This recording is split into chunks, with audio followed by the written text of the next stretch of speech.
Hi అండి, నమస్తే. Welcome back to our channel voice of Lakshmi. Anguluri Anjani Devi గారు రచించిన రెండో జీవితం అనే నవలను ధారావాహికంగా వింటున్నాం కదండి. ఇక 11వ భాగాన్ని మొదలు పెడదామా? రోజులు గడుస్తున్నాయి. ఫోన్ రింగ్ వినిపించగానే స్క్రీన్ మీద పేరు చూసి మృదువుగా నవ్వాడు ద్రోణ. వెంటనే లిఫ్ట్ చేసి మొబైల్ని చెవి దగ్గర పెట్టుకున్నాడు. హలో చైత్రిక, ఎలా ఉన్నావు అన్నాడు.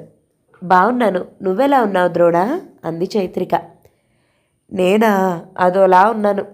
నువ్వు ఈ మధ్యన ఫోన్ చేయట్లేదు కదా, అందుకని అన్నాడు. నవ్వింది చైత్రిక. వాళ్ళ స్నేహం గడ్డిపరక మీద పడ్డ వానచిరుకలా ప్రారంభమై ఉధృతంగా వర్షించి జలపాతంగా, నదులుగా, సాగరంగా సాగింది. సాగుతూనే ఉంది. స్నేహం అంటే ఒకసారి మాట్లాడితే సరిపోదని, అది ఒక అంతులేని అంతంలేని అనుభూతిని తెలుసుకున్నారు.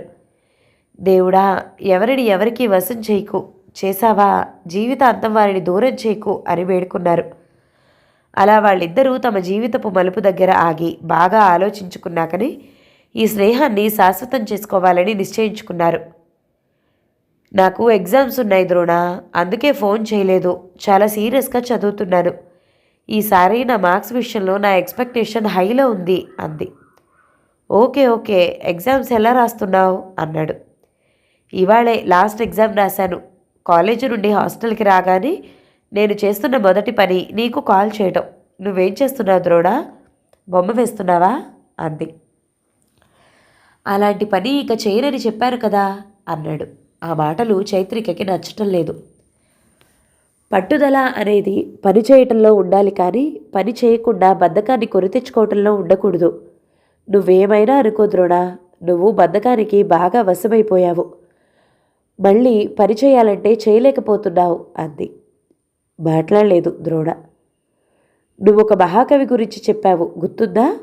ఆ కవి అప్పట్లో ఒక అమ్మాయిని ప్రేమించి ఆ అమ్మాయికి పెళ్ళైపోవటంతో జీవితాంతం పెళ్లి చేసుకోకుండా, కవితల్ని రాయకుండా, ఉన్న ఆస్తుల్ని అమ్ముకుంటూ తాగుతూ లైఫ్ని కొనసాగిస్తున్నాడని.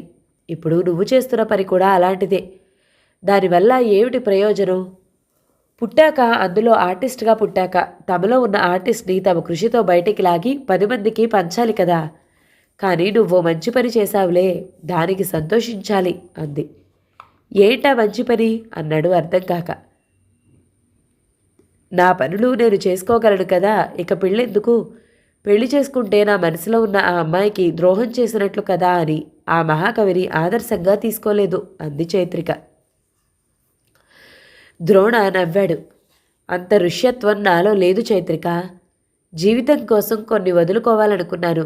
నా ప్రేమను వదులుకుని శృతికను చేసుకున్నాను. అయినా తనకేం తక్కువ చేయలేదు. కానీ తనకే నా మీద ప్రేమ లేదు. అదే ఉంటే ఈ అపార్థాలు, అనుమానాలు, విడివిడిగా ఉండాలనుకోవటాలు ఉండవు కదా అన్నాడు. నెమ్మదిగా నేర్చుకోవాలి అంది. ప్రేమ నేర్పిస్తే వచ్చేది కాదు అన్నాడు. అఫ్కోర్స్, కానీ మాటల ప్రభావం కూడా మనిషిని మంచివైపు మళ్లించే అవకాశం ఉంది. అలా నాకు తెలిసిన ఎగ్జాంపుల్స్ చాలా ఉన్నాయి అంది తన స్నేహితురాలైన శృతిక పట్ల ద్రోణకి మంచి అభిప్రాయం కలిగేలా చేయాలన్న తాపత్రయంతో. నేను అవి వినదలుచుకోలేదు. టాపిక్ మార్చు చైత్రిక అన్నాడు ద్రోణ.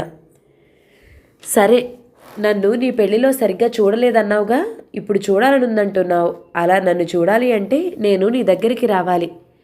నేను రావాలి అంటే నువ్వు బొమ్మ వేయాలి. నువ్వు బొమ్మ ఎప్పుడు వేస్తే అప్పుడు వస్తాను అంది. ఎలా అయినా అతని చేత మళ్ళీ బొమ్మలు గీయించాలని ఉందా మీకు? ఇలాంటి లిటిగేషన్స్ పెట్టకు. నాకు నిన్ను చూడాలని ఉంది. నా బొమ్మకు దానికి సంబంధం లేదు అన్నాడు.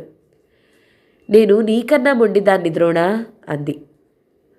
నువ్వు అనుకున్నట్లు జరగాలి అంటే నాకు ఇన్స్పిరేషన్ కావాలి చైత్రిక. అదంత ఈజీ కాదిప్పుడు అన్నాడు. ఒకప్పటి నీ ప్రేయస్ని ఊహల్లోకి తెచ్చుకో ద్రోణ అంది. ఇప్పుడు నా వల్ల కాదది అన్నాడు సిన్సియర్గా. ఎలా అయినా పూర్వ వైభవాన్ని ద్రోణకి తేవాలన్న కృషి, పట్టుదల పెరిగింది చైత్రికలో. నేను చిత్రాన్ని చెప్తాను ద్రోణ, దాన్ని ఆధారం చేసుకుని ఆ టైప్లో చిత్రాన్ని గీయి అంది చైత్రిక. ఏమిటది అన్నాడు ఆసక్తిగా. ఏపుగా ఎదిగిన కొమ్మలు, వాటికి అందమైన పూలు, ఆ పూలపై వాలటానికి సిద్ధంగా ఉన్న రంగురంగుల సీతాకోకచిలుక. ఇది మన కళ్ళతో చూస్తే కనిపించే చిత్రం. కానీ మనసుతో చూస్తే పువ్వు పెదవిలా విచ్చుకుంటుంది. ఆకు కన్నుగా మారుతుంది. ముక్కు స్థానంలో సీతాకోక చిలుక ఉంటుంది. మొత్తంగా ముచ్చట గొలిపే ఓ అందమైన మోము మన కళ్ళ ముందు ప్రత్యక్షమవుతుంది. ఈ చిత్రాన్ని రీసెంట్గా నేను మ్యాగజైన్లో చూశాను. చాలా బాగుంది కదూ ఆ క్రియేటివిటీ అంది. ఓ అదా, అది ఆక్టావియో అనే చిత్రకారుడు గీసిన బొమ్మ. ఆయన చిత్రించిన అద్భుతమైన చిత్రాల్లో అదో చిత్రం అన్నాడు. అలాంటి చిత్రాలను ఇన్స్పిరేషన్గా తీసుకో ద్రోణ. నువ్వు స్పందించి గీయాలే కానీ ఎన్ని అద్భుతాలు లేవు చెప్పు. ప్రస్తుతం నీకై నువ్వు నిర్మించుకున్న ఆ చీకటి ప్రపంచంలో నుంచి బయటికి రా అంది. ఈ ప్రపంచమే నాకు కరెక్ట్ అనిపిస్తోంది అన్నాడు ద్రోణ. అతడు చాలా డిప్రెషన్లో ఉన్నట్లు, అందులో నుంచి బయటికి రావడానికి అతను సుముఖంగా లేనట్లు అర్థమైంది చైత్రికకి. ద్రోణ, ఒక్కసారి కళ్ళు మూసుకుని దట్టమైన అరణ్యాన్ని ఊహించుకో. అందులో అప్పుడే మొలకెత్తిన చిన్న మొక్కను ఊహించు. దాని చుట్టూ స్నేహితుల్లా పెద్ద పెద్ద చెట్లుంటాయి. వచ్చిపోయే అతిథుల్లా కాకులు చిలకలు కనబడుతూ ఉంటాయి. దగ్గరలో చిన్న సెలయేరు పారుతూ ఉంటుంది. పక్షులు పాడుతూ ఉంటాయి. జంతువులు ఆడుతూ ఉంటాయి. ఆ మొక్కతో చల్లగాలులు ఆత్మీయంగా సంభాషిస్తూ ఉంటాయి. ఇది కూడా ఆ మాటలు వింటూ తల ఊపుతూ ఉంటుంది. వీటన్నిటితో స్నేహం చేస్తూ ఆ చిన్న మొక్క క్రమక్రమంగా ఎదుగుతుంది. దానికి అవసరమైన సారాన్ని భూమి ఇస్తుంది. ఆ బలాన్ని తాకుతూ మొక్క చెట్టుగా మారుతుంది. దాని వేళ్ళు నేలలోకి లోతుగా చొచ్చుకుపోతాయి. చుట్టుపక్కల విస్తరిస్తాయి. అది ఎత్తులో మేఘాలను అందుకుంటుంది. ఆ చెట్టు ఎంత ఎదగగలిగితే అంత ఎదగడానికి అవసరమైన వాతావరణాన్ని ఆ అడవి దానికి కల్పిస్తూ ఉంటుంది. ఆకాశమే హద్దుగా ఎదగగలిగే ఆ మొక్కను ఓ కుండీలో నాటితే, దాని శాఖలను ఎదగకుండా కత్తిరిస్తూ పోతే ఆ మొక్క ప్రపంచం చిన్నదైపోతుంది ద్రోణ. దానికి అందాల్సిన సారానికి పరిమితి ఏర్పడుతుంది. దాని సహజమైన ఆకారం దానికి రాకుండా పోతుంది. నీ విషయంలో కూడా ప్రస్తుతం అదే జరుగుతుంది అంది చైత్రిక. నిజమే అనిపించింది ద్రోణకి. ద్రోణ, నువ్వు బొమ్మ వేసిన వెంటనే వచ్చి నీకు కనిపిస్తాను. నా కోసమైనా బొమ్మ వేస్తావు కదూ? ఓకే బాయ్ అంటూ కాల్ కట్ చేసింది. ద్రోణలో ఏదో సంచలనం బయలుదేరింది. ఎవరి చైత్రిక? నాన్నలా క్లాస్ పీకుతుంది, అమ్మలా అక్కును చేర్చుకుంటుంది, అన్నలా ఆప్యాయతను పంచుతుంది, తమ్ముడిలా తగవులాడుతుంది.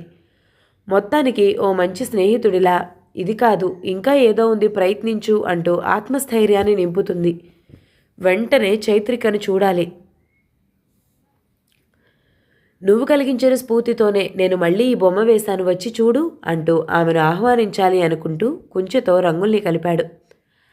అక్కడే టీవీగా నిలబడి ఉన్న క్యాన్వాస్ అతను తనపై చల్లబోయే రంగుల్ని ఊహించుకుంటూ అతని కుంచెస్పర్శకి పులకించింది. శృతికకి తన మీద తనకే జాలిగా ఉంది. ఇంట్లో ఏ పని చేయబోయినా నీకేం రాదు, నువ్వాగు, చెడగొడతావు అంటుంది సుభద్ర. అలా అంది కదా అని చేయకుండా నిలబడితే, ఏ పని చేయకుంటే ఆ పని ఎప్పుడు కావాలి అని విసుక్కుంటుంది. అటువంటప్పుడు అమ్మలో ఆత్మీయత కాకుండా అధికారం, చిరాకు కనిపించి ఏడుపొస్తోంది. కూతురి ఏడుపు ఏమాత్రం పట్టించుకోనట్లు చాలా మామూలుగా ఉంటుంది సుభద్ర. ఇదిలా ఉండగా చైత్రికతో ఫోన్ కాంటాక్ట్ లేకుండా అయింది. ఇది ఇంకా బాధగా ఉంది. అసలే చైత్రిక నిండుకుండా అనవసరంగా భర్తను అప్పగించానేమో. ఎంతో విలువైన క్షణాలను, ఫీలింగ్స్ను తన భర్తతో తనకి తెలియకుండా పంచుకుంటుందేమో. ఇది కూడా తను ఇచ్చిన అవకాశమే కదా అనుకుంది. లోపల నిప్పులు ఉప్పెన పొంగినట్లయింది. భరించలేక సుమ ఇంటికి వెళ్ళింది. సుమా, నీ సెల్ ఫోన్ ఇయ్యవే, చైతుకి మిస్డ్ కాల్ ఇస్తాను అంది శృతిక. ఏం, నీ సెల్ ఫోన్ ఇంకా దొరకలేదా అంది సుమ. లేదే, ఫోన్ మిస్ అయితే ఎక్కడైనా దొరుకుతుందా? డాడీని అడిగాను ఇంకో సెల్ ఫోన్ కొనిమ్మని. కాస్త ఆగు, బిజీగా ఉన్నాను, కొనిస్తాను అన్నారు. ఆ సెల్ పోయినప్పటి నుండి నాకు చైత్రికతో కమ్యూనికేషన్ పోయింది అంది శృతిక. చైత్రిక ఎవరో సుమకి తెలీదు. సుమ వాళ్ళు శృతిక పెళ్ళయ్యాక వచ్చారు ఈ ఊరు. ఇదిగో నా మొబైల్, ఆ గదిలోకి వెళ్ళి మాట్లాడుకో, మా నాన్న చూస్తారు, ఆయనకి ఇలాంటి నచ్చవు అంది సుమ. మొబైల్ అందుకుంది శృతిక. కాల్ బటన్ నొక్కే లోపలే ప్రచండ గర్జనలా సుమ తండ్రి భైరవమూర్తి గొంతు వినిపించింది. హడలిపోయి మొబైల్ పట్టుకున్న చేతిని గుండెలపై పెట్టుకుంది శృతిక. భైరవమూర్తి ఆయన చెల్లెలు భవ్య దగ్గరికి వెళ్ళాడు. గట్టిగా అరుస్తున్నాడు. భవ్య, నిద్ర లేచినప్పటి నుండి మీ వదిన ఒక్కటే అవస్థ పడుతోంది, వెళ్ళి పనిలో హెల్ప్ చేయి.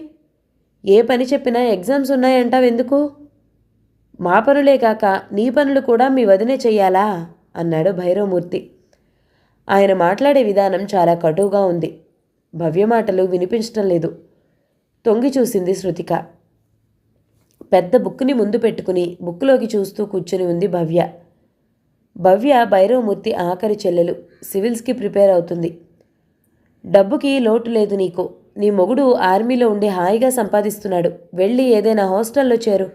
ఎంత అన్ననైతే మాత్రం ఎన్ని రోజులుంటావిక్కడ? ఆ మాత్రం తెలుసుకోలేవా? రోజు చెప్పాలా అంటూ వెళ్ళిపోయాడు భైరవమూర్తి.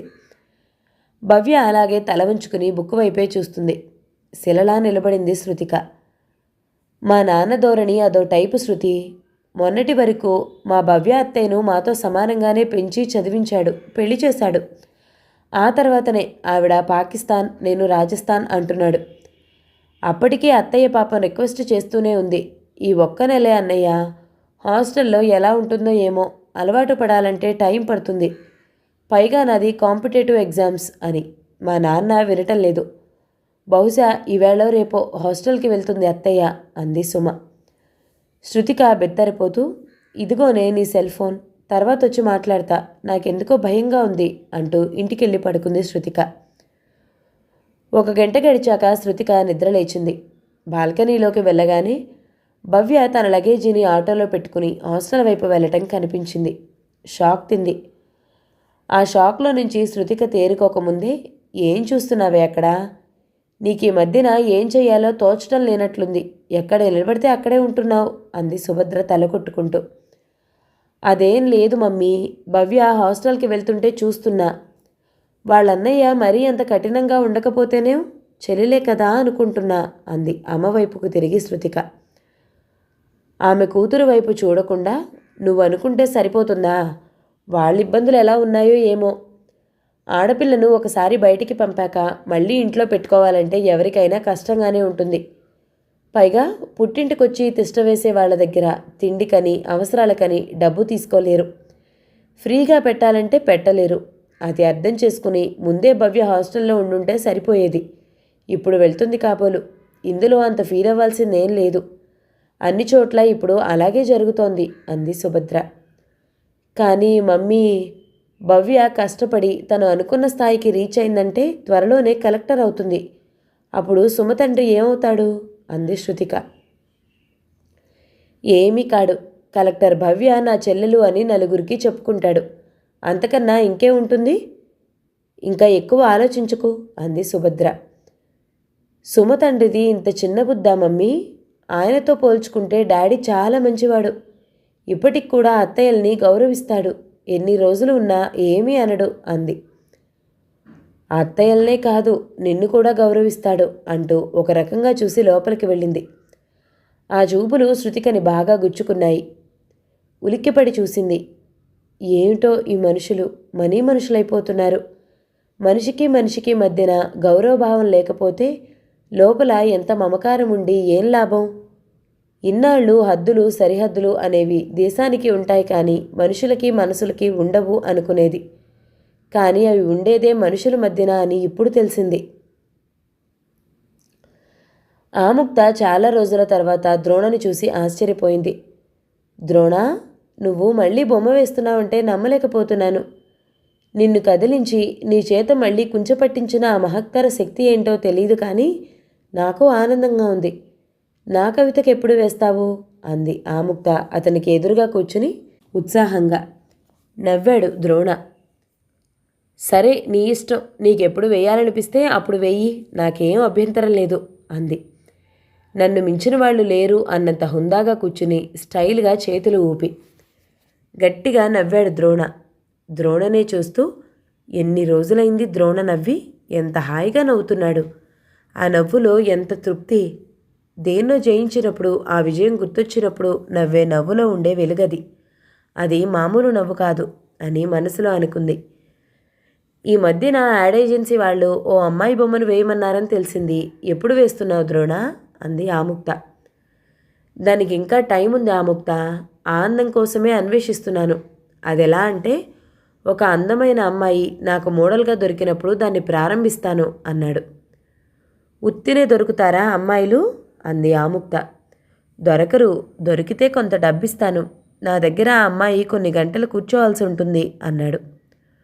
కొండ ప్రాంతాల్లో దొరుకుతారేమో, ట్రై చేయలేకపోయావా అంది.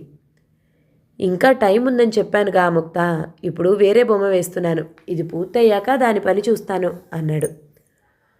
ఒకసారి నా వైపు చూడు ద్రోణ, నాలాంటి అందమైతే సరిపోతుందా, నన్ను మోడల్గా ఉండమంటారా అంది. పెదవి విరిచాడు ద్రోణ.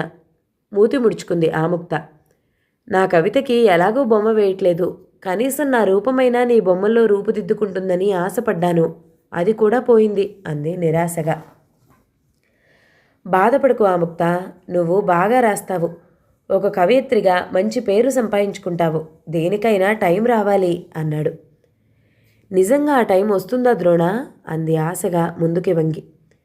వస్తుంది, డౌట్ లేదు అన్నాడు. శృతికి ఎప్పుడొస్తుంది అంది సడన్గా. అతని ముఖం వివర్ణమైంది. హాల్లో కూర్చుని టీవీలో స్టార్ మహిళ ప్రోగ్రాం చూస్తున్న విమలమ్మ ఆముక్త మాటల్ని వింది.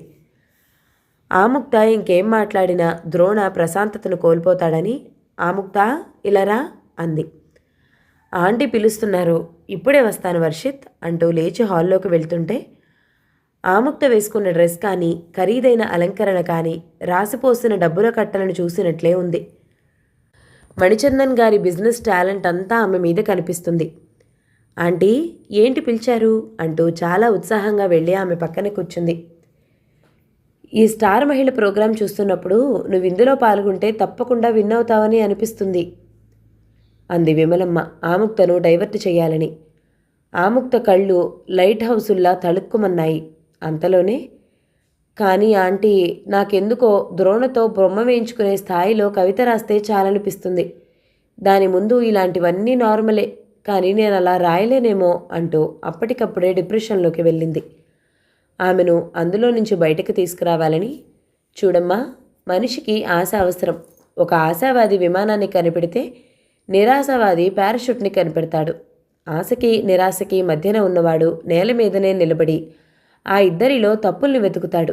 ముగ్గురు చేసేది పనే, దేన్ని సాధించాలన్నా ప్రయత్నలోపం ఉండకూడదు కదా, నీ ప్రయత్నం నువ్వు చెయ్యి.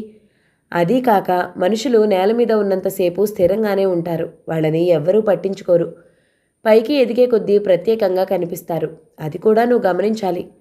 నువ్వేం కోరుకుంటున్నావో కూడా నీకు తెలియాలి, కోరికలో బలం ఉంటే తప్పకుండా నెరవేరుతుంది అంది విమలమ్మ. నిజమే కదా అన్నట్లు ఆమెనే చూస్తూ ఆమె మాటల్ని వింటూ కూర్చుంది ఆముక్త. రాత్రి 12 దాటాక భార్య పక్కన పడుకుని ఉన్న శ్యాంవర్ధన్ నిద్రలేచి సడన్గా బెడ్ దిగి నేరుగా నిశిత దగ్గరికి నడిచాడు. గంగాధరం పడక దేవికారాణి గదిలోకి మారినప్పటి నుండి శ్యాంవర్ధన్కి నిశిత దగ్గరికి వెళ్ళటానికి ఎలాంటి ఇబ్బంది లేకుండా అయింది. ఎప్పుడెళ్ళినా ఆమె కన్నీళ్లు పెట్టుకుంటుందే కానీ సహకరించటం లేదు. తనేమైనా ఇంద్రుడు కవచకుండలాలు ఇమ్మని కర్ణుని అడిగినట్లు, ద్రోణాచార్యులు బొటనవేలు ఇమ్మని ఏకలవ్యుణ్ణి అడిగినట్లు ఆమె శరీరంలో భాగాన్నేమైనా కోసిమ్మన్నాడా?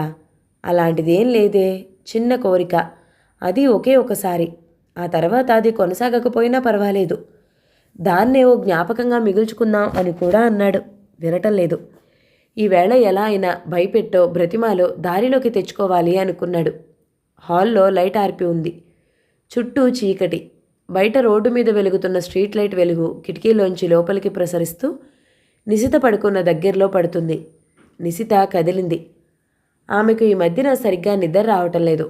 బావ ఎప్పుడొస్తాడో, ఏం చేస్తాడో, తనని తను ఎలా రక్షించుకోవాలో తెలియక ఊపిరి బిగబట్టి నిద్రలో లేచి కూర్చుంటుంది. కారడవిలో ఏదో మృగం తరుముతున్నట్లు రోజూ అదే భయం, అదే కలవరింత.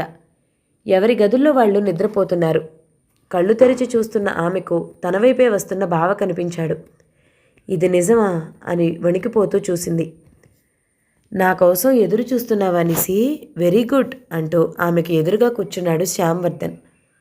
శ్యాంవర్ధన్ని అలా చూడగానే భయంతో నిశిత గొంతు తడారిపోయింది, కట్టెలా బిగుసుకుపోయింది.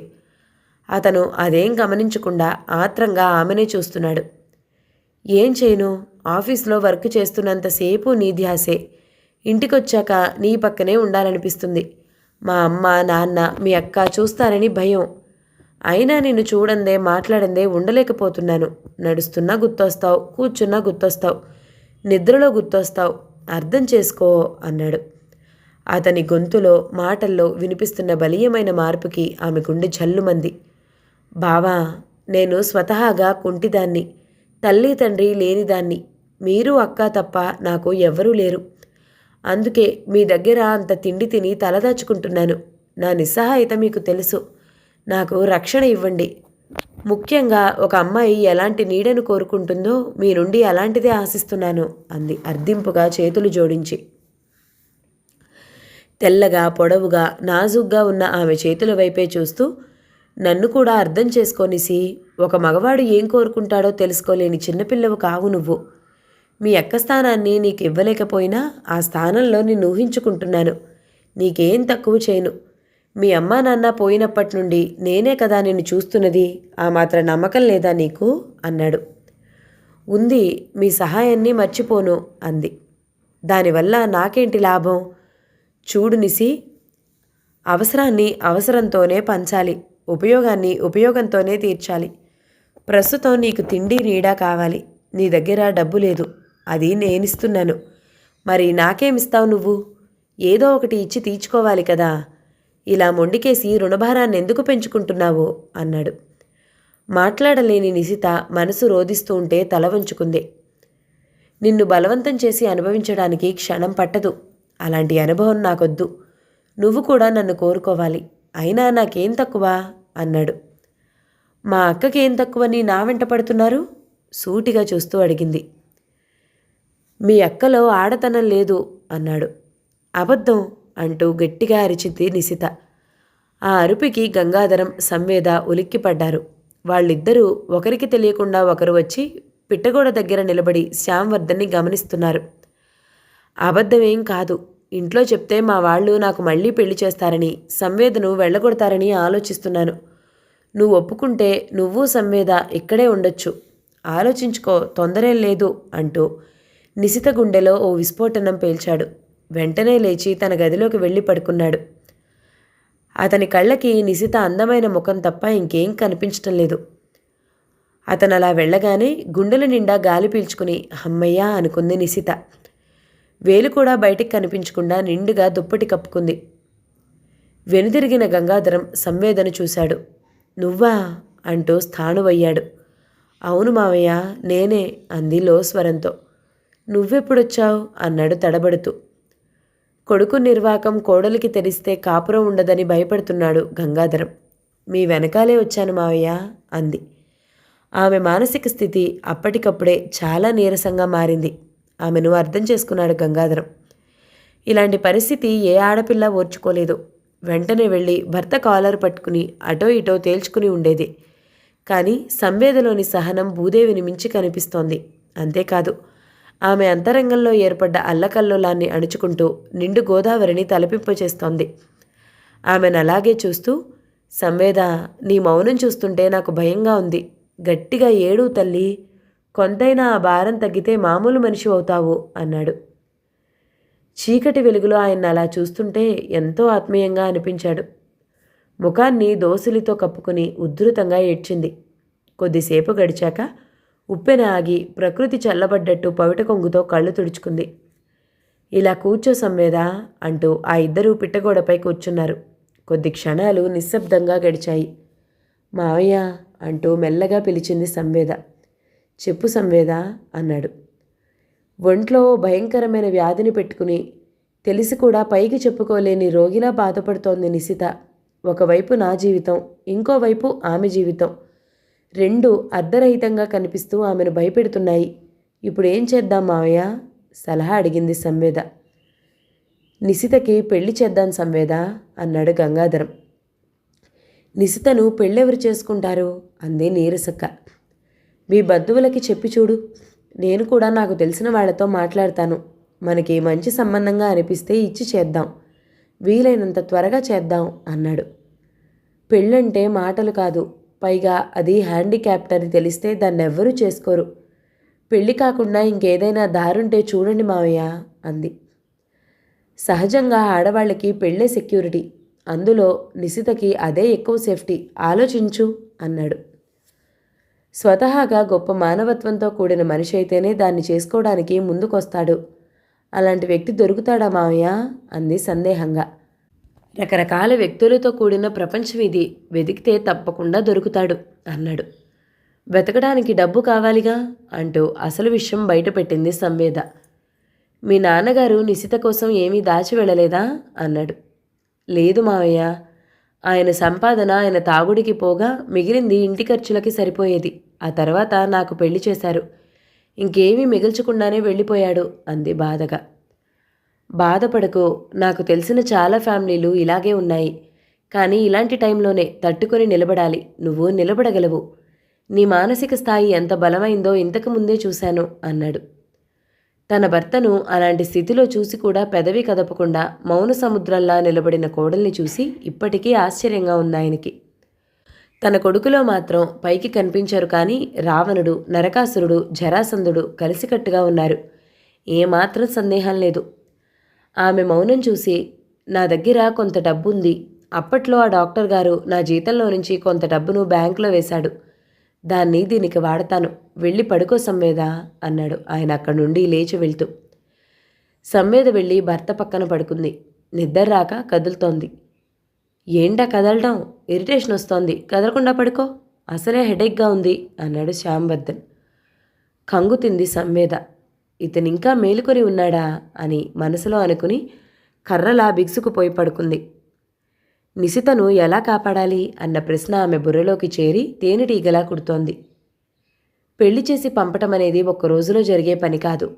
అందుకే కొద్ది రోజులు నిశితను బంధువుల ఇంట్లో ఉంచాలనుకుంది. ఏ బంధువు ఇల్లైతే బాగుంటుందా అని ఆలోచించింది. ఆమె సర్వే ప్రకారం ప్రతి ఇంట్లో మగవాళ్ళున్నారు. భర్తో, తమ్ముడో, అన్నో, బావో, మరిదో ఇలా ఎవరో ఒకరు ప్రతి ఇంట్లో ఉన్నారు. వాళ్ళందరికన్నా శ్యాంవర్ధన్ బెటర్. ఏదో నీ ఇష్ట ప్రకారమే నిన్ను తాకుతా అని చెప్పాడు. ఇది కొంత మేలైంది. పశువుల పైన పడకుండా అనుకుని నిద్రలోకి జారుకుంది సంవేద. శృతిక వైపు బాణాలను సంధిస్తున్నట్లుగా చూస్తూ, ఈ పని చేసే పద్ధతి ఇదేనా? ఇలాగే చేస్తారా ఎవరైనా? ఈ పని ఎలా చేయాలో కూడా తెలీదా? ఇంకా చిన్నపిల్లవేనా నువ్వు అంది సుభద్ర. బిత్తరపోయింది శృతిక. తల్లిలో కొత్త తల్లిని చూస్తున్నట్లే, ఈవేళ నేను బాగానే చేశాను మమ్మీ, దాన్నోసారి చూడు అంది. తల్లి సరిగ్గా చూడకుండానే తనను అంటుందన్న నిజాన్ని జీర్ణించుకోలేక. శృతికను ఇంకా తీక్షణంగా చూసిందామె. సరిగ్గా చూడకుండానే మాట్లాడుతున్నాననుకుంటున్నావా అంది సుభద్ర. అది కాదు మమ్మీ, నువ్వెందుకు ఇలా కోప్పడుతున్నావు? కనీసం అదైనా చెప్పు అంది ఏమాత్రం భయపడకుండా తల్లినే చూస్తూ. అన్నీ చెప్పాలి నీకు. ఒక్క పని కూడా సరిగ్గా చేయవు.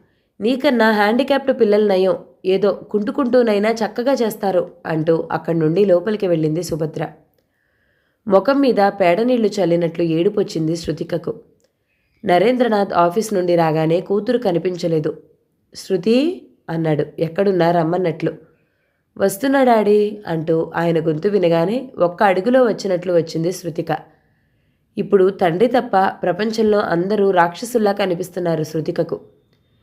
శృతిక కన్నా ముందే వచ్చి భర్త ముందు నిలబడింది సుభద్ర. దాన్నెందుకు పిలుస్తారు? ఏం పని దాంతో? ఏదైనా ఉంటే నాకు చెప్పండి. దానికి ఏ పని సరిగ్గా రాదని ఎన్నిసార్లు చెప్పాలి మీకు అందే విసుగ్గా చూస్తూ. ఇప్పుడు నిన్నిలా చూస్తుంటే దానికి నువ్వు తల్లిలా లేవు, అత్తలా అనిపిస్తున్నావు. నా చిట్టి తల్లికి పనెందుకు చెప్తాను? సెల్ ఫోన్ కొనిద్దామని పిలిచాను. అందుకే ఈవేళ ఆఫీస్ నుండి ముందుగా వచ్చాను అన్నాడు శృతిక వైపు మురిపెంగా చూస్తూ నరేంద్రనాథ్. దానికిప్పుడు సెల్ ఫోన్ అవసరమా అంది ఉరిమి చూస్తూ సుభద్ర. ఏంటి అలా ఉరిమి చూస్తావు? నేనేదో గన్ కొనిస్తానన్నట్లు అన్నాడు. గన్ కొనిచ్చినా తప్పులేదు. సెల్ కొనిస్తే పిల్లలు ఏ టైంలో ఎలా మారతారో తెలియటం లేదు. ఇదే విషయం మీద తల్లిదండ్రులు టీవీల్లో పత్రికల్లో వాపోతున్నారు అంది. నీకీ మధ్యన ఇలాంటి భయాలు బాగా ఎక్కువయ్యాయి. నువ్వు భయపడి మమ్మల్ని భయపెట్టుకో అన్నాడు జోవియల్గా చూస్తూ. అంత జోక్గా ఎలా మాట్లాడుతున్నారో ఎలా నవ్వుతున్నారో అసలు మీకు నిద్రలా పడుతుందో నాకు అర్థం కావట్లేదు అంది సుభద్ర. చూడు సుభద్ర, చదువుకునే అమ్మాయిలకి సెల్ ఫోన్ కొనిస్తే చదువు పాడయ్యే అవకాశాలున్నాయి. కానీ మన అమ్మాయికి పెళ్ళయింది. నువ్వు నిశ్చింతగా ఉండు అన్నాడు. నిశ్చింతగా ఉండటానికి అది మొగుడు దగ్గర లేదు. మొగుడిని వదిలేసి పుట్టింట్లో ఉంది. అది మర్చిపోయి తెగ మురిసిపోతున్నారు అంది. అక్కడే నిలబడి ఉన్న శృతిక తల్లి మాటలు వింటున్నా ఏమీ మాట్లాడలేక చూస్తోంది. దాని ముందే ఎందుకలా మాట్లాడతావు? అది బాధపడుతుంది. మొగుణ్ణి వదిలేశానని అదేమైనా మనతో చెప్పిందా? ఏదో 4 రోజులు ఉండి వెళ్తుంది. అంత మాత్రాన ఎందుకంత కఠినంగా మాట్లాడతావు? అన్నాడు మందలింపుగా. మీలాంటి వాళ్ళు నిజాలను అంత త్వరగా గ్రహించర్లేండి. అందుకే మీకు పైన ఉండే చొక్కా తప్ప లోపల ఉండే బొక్కల బన్నీని కనిపించదు. అంత లోతుగా చూసే ఓపిక మీకెక్కడిది? ఏదో తిన్నాం, పడుకున్నాం, పని చేసుకుంటున్నాం, బ్రతుకుతున్నాం అంతే. ఎలా బ్రతుకుతున్నామో అవసరం లేదు అంది. సుభద్ర, నువ్వేదో మనసులో పెట్టుకుని మాట్లాడుతున్నావు అన్నాడు నరేంద్రనాథ్. నా మనసులో ఏం లేదు. ఇప్పుడు దానికి సెల్లెందుకు? అదెవరితో మాట్లాడాలని? భర్తకి దూరంగా ఉంది. కొత్త పరిచయాలు ఏమైనా అయితే కష్టం కదా. అసలే కొత్త కొత్త వెబ్సైట్లు పుట్టుకొచ్చి పిల్లల మనసులతో ఆడుకుంటున్నాయి. అర్థం చేసుకోండి అంది సుభద్ర. ఆ మాటలకి రోషంగా కోపంగా చూసింది శృతిక. మమ్మీ, ఎందుకలా మాట్లాడతావు? ద్రోణకి దూరంగా ఉన్నంత మాత్రాన తప్పు చేస్తానన్నా? నాకు అవసరం లేదు అంది గిల్టీగా. నేను అలా అనటం లేదు. అయ్యే అవకాశం ఉంది కదా. ఆడపిల్ల తండ్రిగా ఆయన జాగ్రత్తలో ఆయన్ని ఉండమని చెప్తున్నాను. సమస్య చిన్నదా పెద్దదా అన్నది కాదిక్కడ ప్రశ్న. జీవితాలను బీభత్సం చేయడానికి ఎంతదైతేనేం అంది సుభద్ర. డాడీ, నాకిప్పుడు సెల్ ఫోన్ అవసరం లేదు. మమ్మీ ఇన్ని మాటలు అంటూ ఉంటే నాకు షేమ్గా ఉంది. మీరు కొనకండి అంటూ కోపంగా అక్కడి నుండి వెళ్ళింది. నరేంద్రనాథ్కి మరో మాట మాట్లాడే అవకాశం ఇవ్వకుండా సుభద్ర వంటగదిలోకి వెళ్ళింది. నరేంద్రనాథ్ లేచి భార్య వెంట వెళ్ళాడు. సుభద్ర, మాట్లాడే ముందు ఆలోచించాలి. నీకెందుకంత కోపం? అది మన కూతురు. పరాయి వాళ్ళని కూడా అంత డైరెక్ట్గా మాట్లాడలేమేమో. ఎందుకలా మాట్లాడుతున్నావు? అదెంత బాధపడుతుందో అర్థం చేసుకున్నావా అన్నాడు ఆమె ముఖంలోకి చూస్తూ. ఆమె కళ్ళలో చెమ్మ తప్ప నోట్లోంచి మాట రావటం లేదు. అదంటే నాకు ప్రాణం సుభా. అది అలా బాధపడితే నేను చూడలేను. ఎవరైనా దాన్ని ఒక్క మాట అన్నా ఓర్చుకోలేను. నా ముందే నువ్వు దాన్ని అలా అంటుంటే నాకు చాలా బాధేసింది అన్నాడు. కళ్ళను గట్టిగా మూసుకుని ఏడుపుని కంట్రోల్ చేసుకుంది సుభద్ర. కూతురంటే ఏ తండ్రికైనా ప్రాణంగానే ఉంటుంది. అదెందుకిలా మన ఇంట్లో ఉందో అడిగారా దాన్ని? అదెప్పుడొచ్చిందో డేట్ రాసి పెట్టుకున్నారా? నేను రాసి పెట్టాను. ఇప్పటికి చాలా రోజులైంది. ఇలా నేను కూడా మా పుట్టింటికి వెళితే మీరు ఒంటరిగా ఉండగలరా? తోడు కావాలని ఎవరికైనా ఉంటుంది. ద్రోణ గురించి కూడా ఆలోచించండి అంది సుభద్ర. ద్రోణ ఎక్కువగా బయటికి వెళ్తూ ఉంటాడట. బోరుగా ఉంది డాడీ అంది. నేను సరే అన్నాను. మొన్న విమల కూడా ఇలాగే మాట్లాడింది.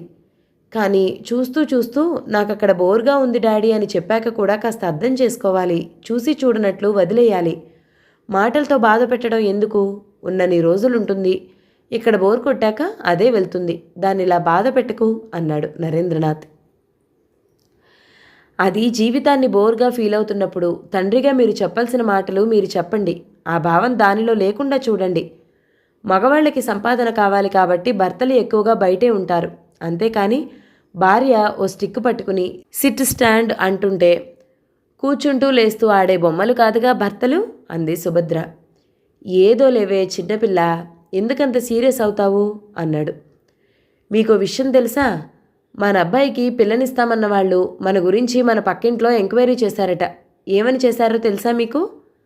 నాకేం తెలుసు, ఇప్పుడు నువ్వు చెప్తుంటే వింటున్నాను. ఏముందని చేశారట మన మీద ఎంక్వైరీ అన్నాడు ఆరాగా. ఏముంది, వాళ్ళ అమ్మాయి శృతిక ఎప్పటికీ పుట్టింట్లోనే ఉంటుందా?